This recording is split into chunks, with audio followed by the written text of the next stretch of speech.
Suppress, the simple way to manage your own suppression list.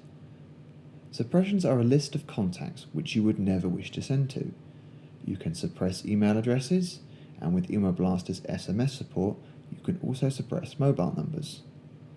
And if you already have a previous list of unsubscribes or suppressed contacts, you can transfer your data quick and easily into the software. Suppressions are divided into two categories. In red, we have user-added suppressions. These are suppressions that you, the user, have manually added into the software. Next, we have permanent suppressions. Permanent suppressions come as a result of people unsubscribing from your mailers. If they have unsubscribed from a particular campaign, you can look in the notes sections and see the campaign ID for the campaign of which they unsubscribed from. If you wish to view a breakdown of your user-added versus permanent suppressions, head over to the bottom left and view the suppression breakdown. Your mailing list will be checked against your suppression list every 24 hours. On top of this, List AI will scan on import against your suppressions. If you wish to change the viewing order of your suppressions, you can head over to the filter menu. Here we can filter out permanent addresses, user-added addresses, email addresses, or mobile numbers. You can also change the sort order by clicking on the headers. You can do this for email addresses and date. If you wish to search for a specific record, you can head over to the search tab, bottom left,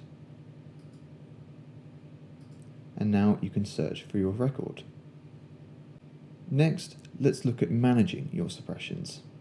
To do so, head over to the Actions menu. First order is you can add a contact. There are two ways you can go about doing this. First, if you wish to add a single contact, hit Add Contact. Now you can enter in your contact.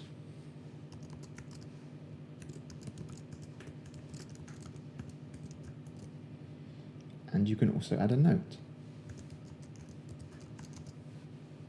Let's hit Add. We can now see that our new record has been added into our suppression list. If you already have a pre-existing list of suppressions you wish to add, head over to the Actions menu and hit Import. From here you can use the drag and drop builder to drag in your suppression list. Our record has been successfully imported. There we go. Next order, editing an existing contact. First you want to select the record you wish to change. Once done so, head into the Actions menu and hit Edit. Make the change you wish to make and hit Update. We can now see that our record has been updated. Next is deleting a contact. Again, select the contact you wish to delete, head into the Actions menu and hit Delete Contact. To confirm, hit Delete. Our record has now been successfully deleted, as we can see. And lastly, if you wish to export a list of your suppressions, head into the Actions menu and hit Export. Thank you for watching. We hope you found this useful. If you would like to see any more videos in our series, please check our channel.